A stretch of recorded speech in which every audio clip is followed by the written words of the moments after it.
Olá, boa tarde, prezados alunos e alunas.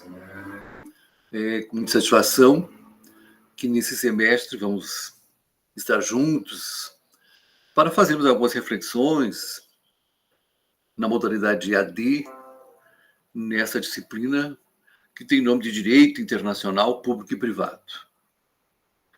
Pois bem, em nossa aula de hoje, nós vamos fazer uma abordagem sobre a integração entre os Estados. De forma que, já de início, nós falamos que os principais agentes do direito internacional no cenário global são exatamente os Estados. No entanto, tão importantes quanto os Estados são as organizações internacionais, com destaque para a Organização das Nações Unidas, a ONU,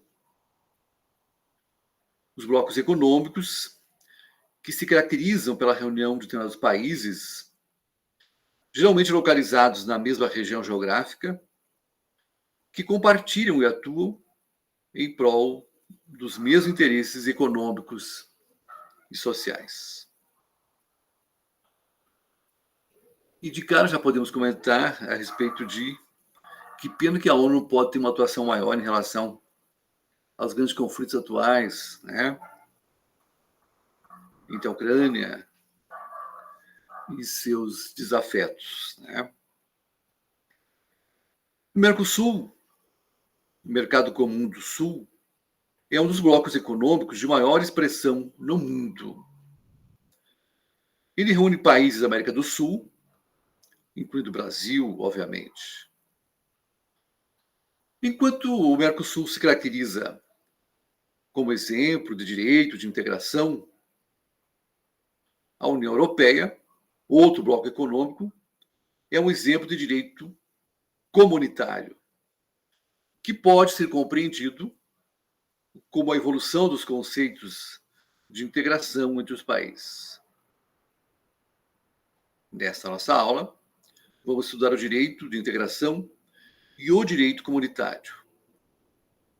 Além disso, veremos os principais aspectos da ONU, do Mercosul, da União Europeia. Inicialmente, então, algumas abordagens a respeito do direito da integração. As organizações internacionais são entidades constituídas pela iniciativa de outros sujeitos internacionais, em geral os Estados.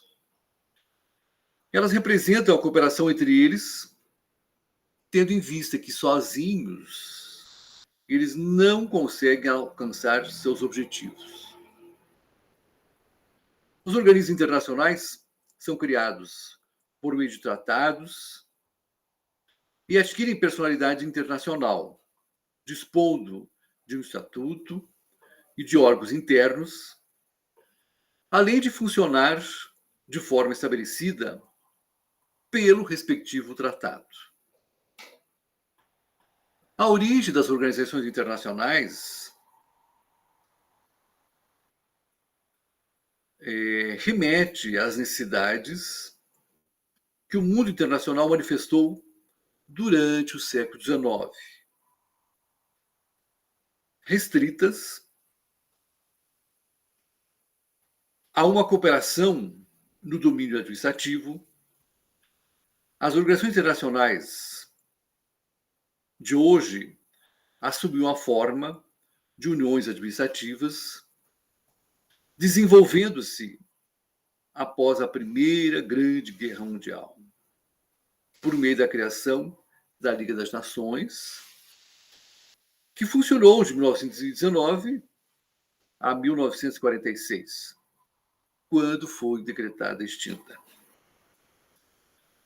É importante destacar que o surgimento de uma organização internacional decorre da conclusão, assinatura, ratificação e entrada em vigor de seu tratado constitutivo.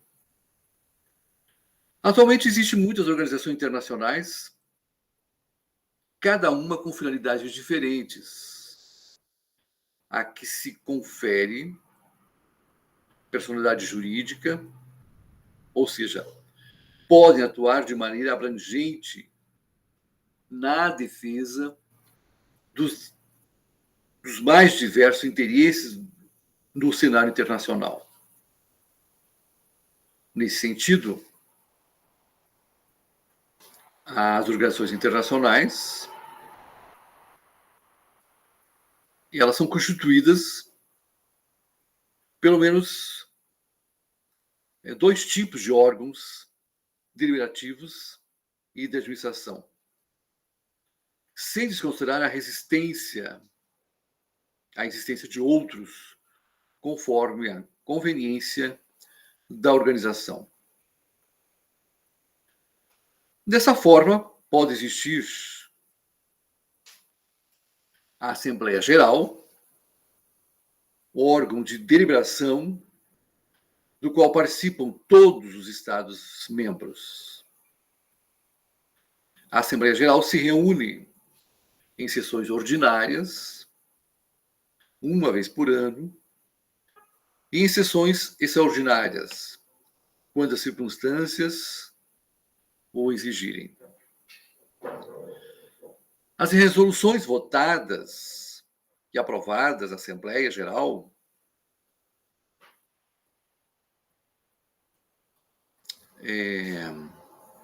são apenas recomendações, ou seja, não são de caráter obrigatório. A Secretaria é um órgão de administração e, entre suas obrigações ordinárias, se destaca a de estabelecer, elaborar e apresentar um relatório anual à Assembleia Geral, abrangendo os trabalhos da organização. As organizações internacionais relacionam-se diretamente com o direito de integração. E o direito de integração trata-se da convergência de interesses econômicos entre os Estados, que geralmente se unem em blocos pelo critério geográfico, com a finalidade de incentivar o comércio internacional. Contudo, além dos objetivos econômicos, a integração entre os Estados objetiva o desenvolvimento social dos países. A formação desses blocos se caracteriza com um processo que geralmente se estabelece em algumas etapas distintas, com características específicas. São elas zonas de livre comércio, união aduaneira, mercado comum e união econômica e monetária.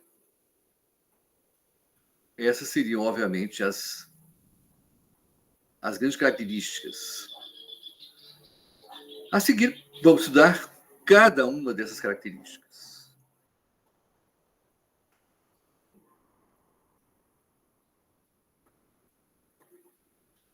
Destacando inicialmente a zona de livre comércio, que é caracterizada pela eliminação ou diminuição significativa das tarifas alfandegárias dos produtos comercializados entre os países que entregam o respectivo bloco. Um exemplo de zona livre de comércio é o Tratado Norte-Americano,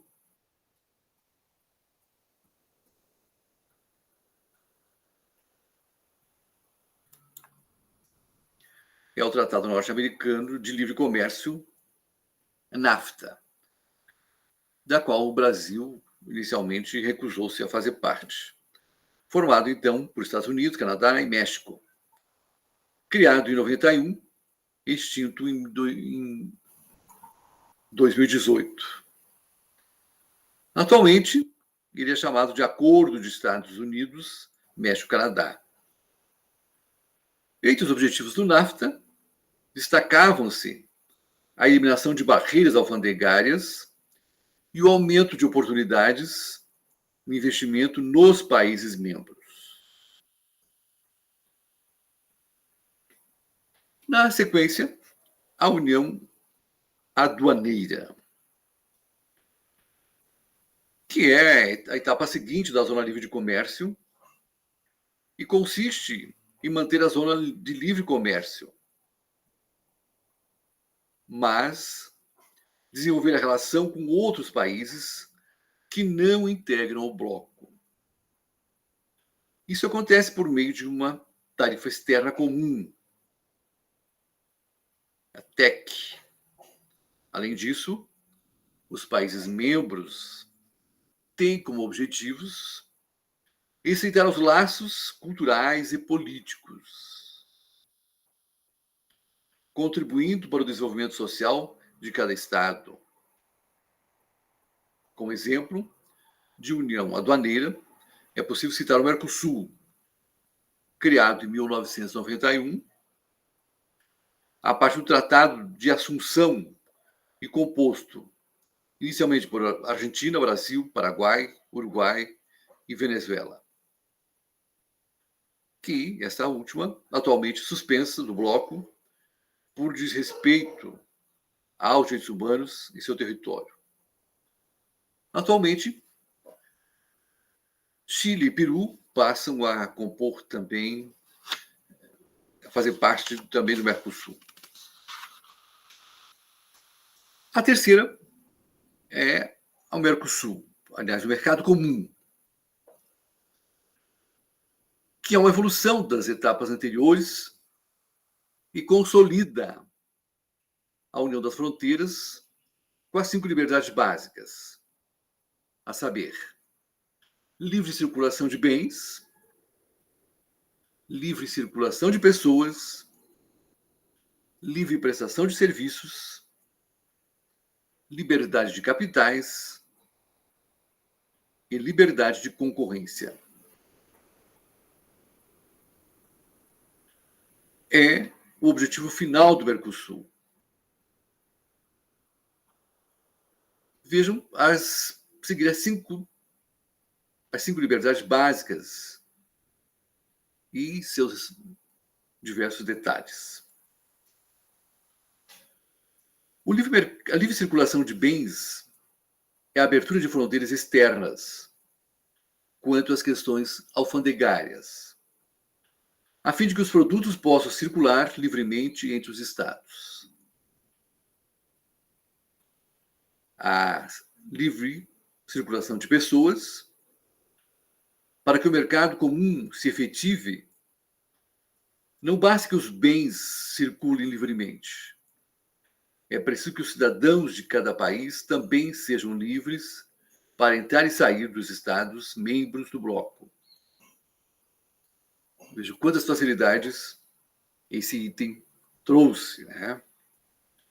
Terceiro, a livre prestação de serviços decorre atualmente das liberdades anteriores, como a possibilidade de desenvolver o trabalho em qualquer país integrante do bloco.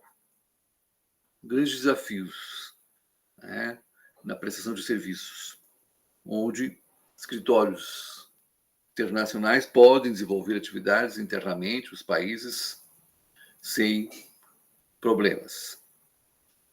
Liberdade de capitais confere a plenitude à liberdade de comércio, sendo que qualquer operação econômica implica a disponibilidade dos meios de pagamento. A unificação da moeda permite o exercício pleno dessa liberdade. Na posse, Lula sugeriu uma certa unificação da moeda para o Mercosul. Interessante. É o que, aliás, já consta anteriormente essa possibilidade. E quinta, liberdade de concorrência. É o mecanismo de base da economia de mercado, ensejando que a relação de consumo possa ser exercida com serviço de qualidade, preços mais baixos e uma disputa honesta de mercado.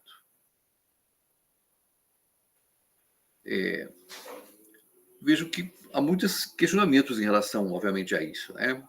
Onde alguns países hegemônicos impõem, de certa forma, uma certa coerção e não caracterizando efetivamente uma certa liberdade de ocorrência em função das diferenças históricas que se acentuam, né? Entre os aspectos importantes, é importante ressaltar hoje, a União Econômica e Monetária, exatamente. A União Econômica e Monetária é caracterizado quando há configuração de um mercado comum, com unificação dos setores da economia, com moeda comum, estratégia cambial unificada e sistema financeiro com planejamento contábil e Banco Central único. Além disso, a união do bloco atinge também aspectos, vejam, também aspectos sociais e políticos.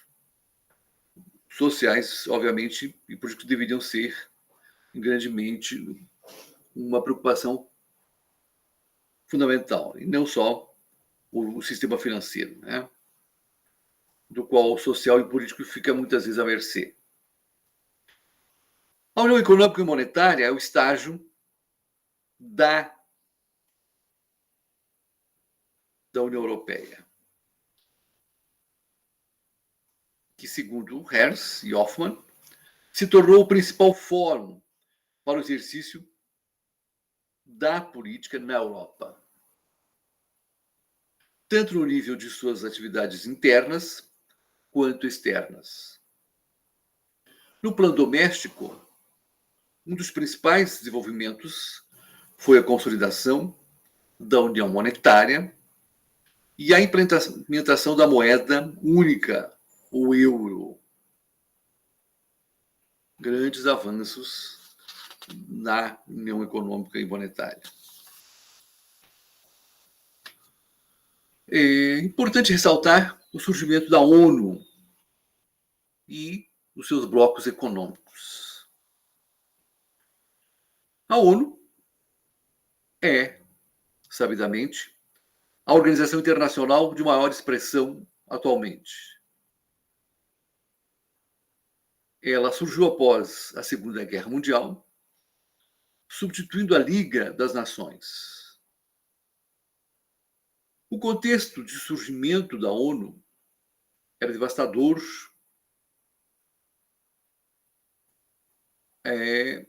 para milhões de feridos e mortos. Além de nações inteiras arrasadas pelo nazismo e pelas bombas atômicas. Assim, no dia 25 de junho de 1945, assinou-se a Carta das Nações Unidas em São Francisco, Estados Unidos. E em 24 de outubro do mesmo ano, ela passou a funcionar com a ratificação por China, Estados Unidos, França, Reino Unido, União Soviética e pela maioria dos países membros fundadores.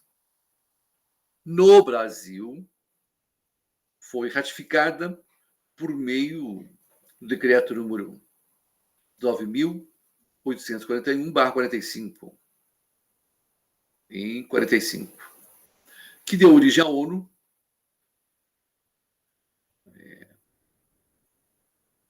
Sob essa perspectiva, de acordo com o artigo 1º do referido decreto, veja a seguir quais são os objetivos da ONU. Veja, manter a paz e a segurança internacionais. E, para esse fim, tomar coletivamente medidas efetivas para evitar ameaças à paz e reprimir os atos de agressão ou outra qualquer ruptura da paz e chegar por meios pacíficos e de conformidade com os princípios de justiça e do direito internacional a um ajuste ou solução das controvérsias ou situações que possam levar a uma perturbação da paz. Penso que alguns países esqueceram dessas grandes intenções aí. Segundo, desenvolver relações amistosas entre as nações.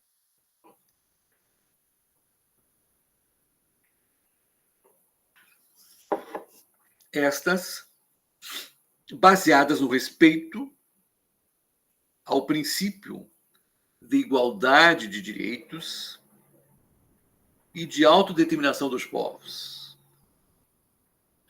E tomar outras medidas apropriadas ao fortalecimento da paz universal.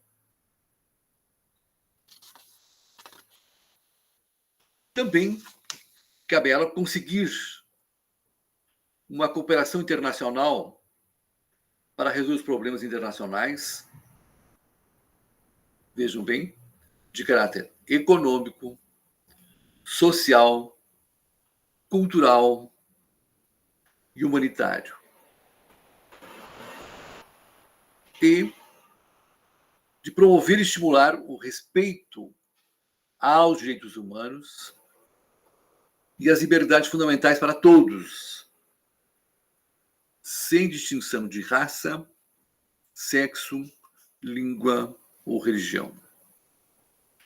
Vejam quantas e quantas décadas de sua promulgação, e parece que hoje estamos efetivamente nos fazendo atentos a ao estímulo às liberdades fundamentais para todos, indistintamente. E apesar de que o direito nos acena para grandes dificuldades para a efetivação dessas intenções. E, obviamente, ainda ser um centro destinado a harmonizar a ação das nações para a consecução desses objetivos comuns. Vejam lá, ser o centro estimulador e harmonizador para a consecução desses objetivos. Não basta a grande magna carta estar lá formulada, é preciso viabilizar meios para efetivá-lo. A ONU tem as seguintes línguas oficiais: inglês, francês, espanhol, russo, chinês e árabe.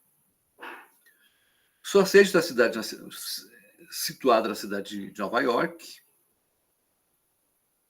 Como toda instituição, a ONU conta com uma estrutura administrativa dividida em 6 principais órgãos,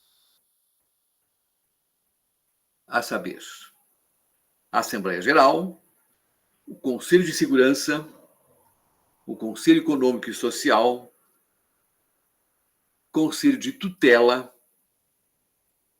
Secretariado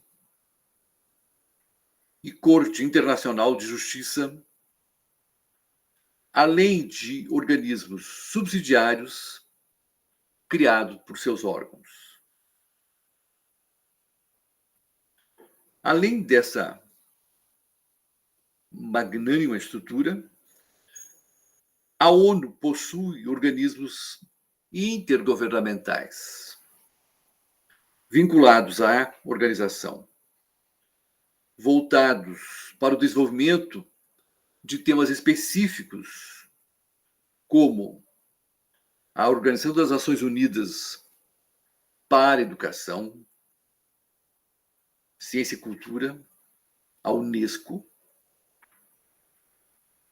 assim como a Organização Mundial da Saúde, a OMS, muito importante nos nossos dias, ambas, E não menos importante, senão estrategicamente prioritária, a Organização Internacional do Trabalho, a OIT. Hoje, com uma flexibilização, pauperização e destruição dos direitos dos trabalhadores, crescentemente em nossa sociedade. Basta ver os grandes rumores de França e outros tantos países, e aqui mesmo internamente também. Assim como as organizações internacionais, seus blocos econômicos também exercem importante papel no cenário internacional. Um exemplo é o nosso Mercosul, que, sem dúvida, nesse momento presente, o Brasil sendo um país com uma liderança expressiva, e agora com a nova postura do novo governo brasileiro, o Mercosul tende a conseguir cumprir seus propósitos com mais objetividade. Então, o Mercosul, enquanto exemplo, e a origem dele não foi rápida, não foi apenas a partir de 1980, por meio de uma gradual aproximação com a Argentina, que se permitiu um aumento no comércio regional e uma maior estabilidade no contexto social e político entre os países. Esta aproximação é consolidada na Constituição Federal, no parágrafo único do artigo 4º, onde consta: a República Federativa do Brasil buscará a integração econômica, política e social e cultural dos povos da América Latina, visando a formação de uma economia latino-americana das nações. Infelizmente, o governo anterior tinha uma política absolutamente oposta e contrária a essa importante elemento da ONU na perspectiva desse mecanismo que é o Mercosul. Embora formalizado em 91, o Mercosul só passou a ter uma estrutura jurídica definida em 1994, por meio do Protocolo de Ouro Preto, que concedeu também personalidade jurídica ao bloco. Esse protocolo é um instrumento adicional ao Tratado de Assunção, cuja finalidade específica é dispor a estrutura institucional do bloco.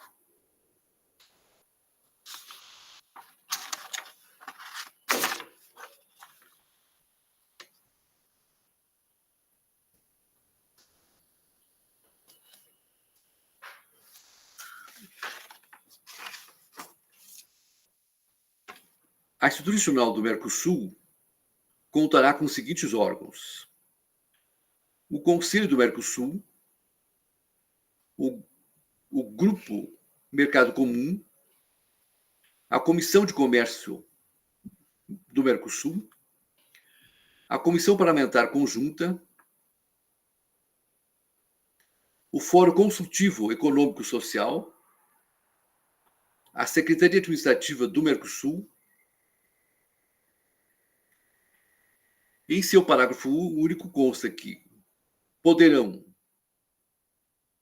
ser criados, nos termos do presente protocolo, os órgãos auxiliares que se fizerem necessários à construção dos objetivos do processo de integração.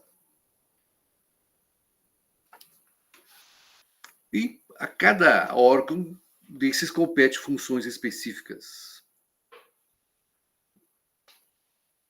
Vamos elencar cada uma delas exatamente a importância que tem. O Conselho do Mercosul Comum, do Mercado Comum, é um órgão com capacidade decisória, de natureza intergovernamental. É o órgão superior do Mercosul. Cabe a ele a condução política do processo de integração e a tomada de decisões para assegurar o cumprimento dos objetivos estabelecidos pelo Tratado de Assunção e para lograr a constituição final do Mercado Comum. Grupo Mercado Comum, o GMC, é o órgão executivo do Mercosul que também tem a capacidade decisória. Incumbe a esse órgão a elaboração e a proposição de medidas concretas no desenvolvimento de suas atribuições. Ele pode convocar, quando julgar pertinente, representantes de outros órgãos da administração pública ou da estrutura do Mercosul. Na sequência, a CCM, Comissão de Comércio do Mercosul. E é um órgão com capacidade decisória, encarregado de assistir o GMC. Compete a ele zelar pela aplicação dos instrumentos de política comercial comum acordados para o funcionamento da União Aduaneira, bem como acompanhar e revisar os temas relacionados às políticas comerciais comuns, ao comércio intra-Mercosul e aos terceiros países. Na sequência, CPC, Comissão Parlamentar Conjunta, é o órgão representativo dos parlamentos dos Estados partes no âmbito do Mercosul. A esse órgão compete acelerar os procedimentos internos correspondentes nos Estados partes para pronta entrada em vigor das normas emanadas dos órgãos do Mercosul. Também compete a ele harmonizar as legislações. E, respectivamente, o Fórum Consultivo Econômico Social, que é o órgão de representação dos setores econômicos e sociais de função estritamente consultiva. E, finalmente, a Secretaria Administrativa do Mercosul, que é o órgão de apoio operacional responsável pela prestação de serviços aos demais órgãos do Mercosul, com sede permanente na cidade de Montevidéu.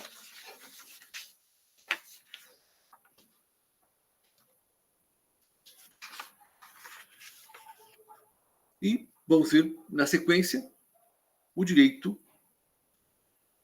comunitário agora, destacando seus principais aspectos.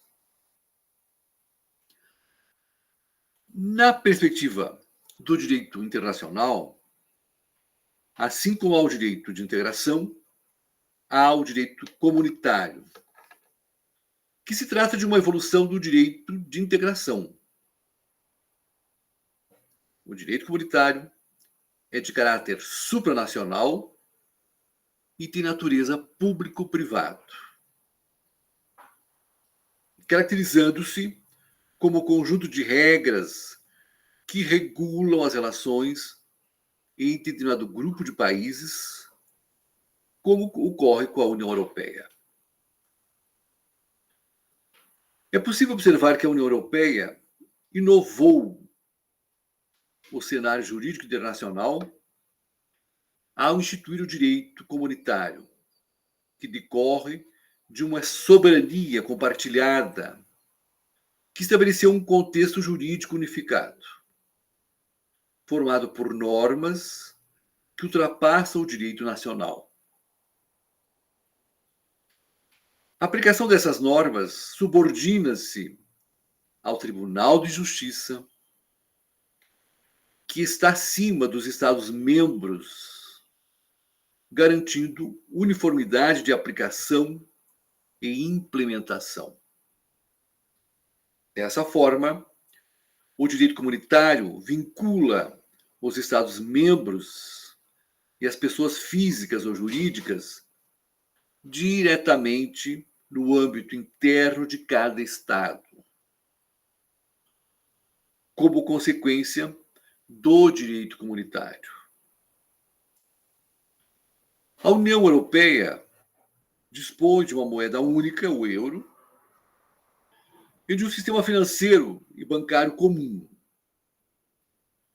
Os cidadãos dos países membros são também cidadãos da União Europeia e, portanto, podem circular e estabelecer residência livremente pelos países do bloco. É importante destacar que, em 2017, o Reino Unido optou por deixar a União Europeia por discordâncias com a política econômica do bloco, materializando a saída em 31 de janeiro de 2021, e cuja avaliação já faz agora, obviamente, vendo muitas perdas com o afastamento da União Europeia. Entre os objetivos da União Europeia destacam-se promoção do progresso econômico e social equilibrado e sustentável, mediante a criação de um espaço sem fronteiras internas. Reforço da coesão econômica e social. Estabelecimento de união econômica e monetária. Afirmação de identidade comunitária no cenário internacional por meio da execução de política externa e de segurança comuns, incluindo a definição da política de defesa comum. Ainda mais, o reforço da defesa dos direitos e dos interesses nacionais dos Estados-membros. A mediação e instituição de cidadania da União Europeia. Desenvolvimento de estreita cooperação nos campos da justiça e dos assuntos internos. E, finalmente, a manutenção da integralidade do acervo comunitário e seus desenvolvimentos. A União Europeia é formada por inúmeros órgãos, dentre os quais destacam-se o Parlamento Europeu, o Conselho da União Europeia, a Comissão Europeia e o Tribunal de Justiça, cada um com características e atribuições específicas. Vejamos a seguir. O Parlamento Europeu é o órgão legislativo da União Europeia, sendo diretamente eleito pelos cidadãos europeus. Apresenta 3 tipos de poderes: legislativos, de supervisão e orçamentais. O primeiro adota a legislação com base em propostas da Comissão Europeia e decide sobre acordos internacionais. O segundo elege o presidente da comissão, pode votar moção de censura e debate a política monetária com o Banco Central. O terceiro define o orçamento da União Europeia junto ao Conselho e aprova o quadro financeiro plurianual da União Europeia. O Conselho da União Europeia é formado por um representante de cada Estado-membro. A presidência é exercida de maneira rotativa por seus integrantes, em períodos de 6 meses. É o órgão responsável por definir as principais políticas da comunidade e tratar de questões de interesse geral e de cooperação política. É junto ao Parlamento Europeu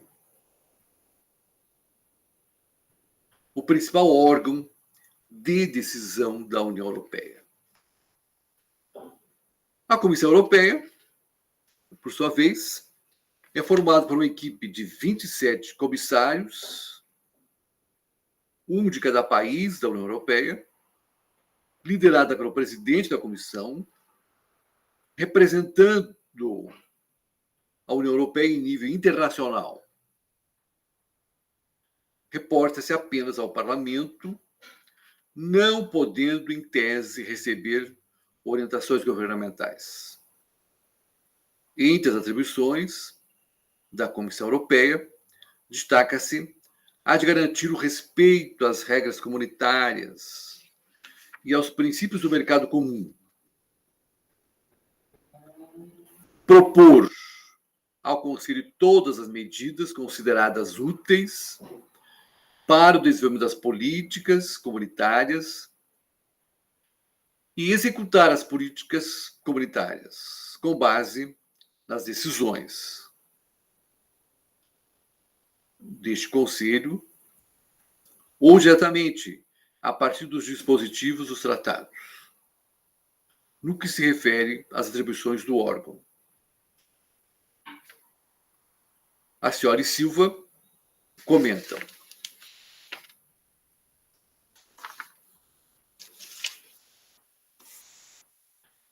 Pois bem, no que tange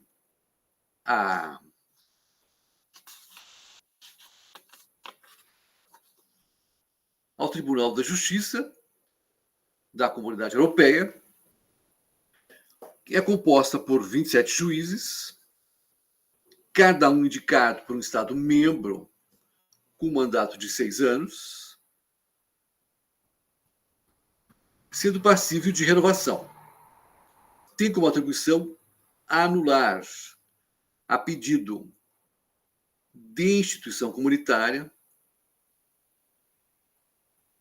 Estado-membro ou particular diretamente visado, atos da Comissão, do Conselho ou emanados dos governos nacionais, que sejam compatíveis com os tratados. Também compete a ele pronunciar-se a pedido do Tribunal ou Juiz Nacional a respeito da interpretação ou validade das disposições do direito comunitário. Ainda incumbe a esse órgão a emissão de pareceres vinculantes a respeito de acordos que a comunidade pretenda celebrar com os Estados. Pois bem, veja a relevância que tem dentro do direito internacional público e privado a ONU e como é urgente e imperioso que cada um, exercendo a sua cidadania, seu papel social e político, fazer com que esses propósitos, de fato, aconteçam concretamente em benefício de cada um e de todos. Ficamos por aqui. Uma boa semana. Na próxima aula daremos continuidade. Um abraço.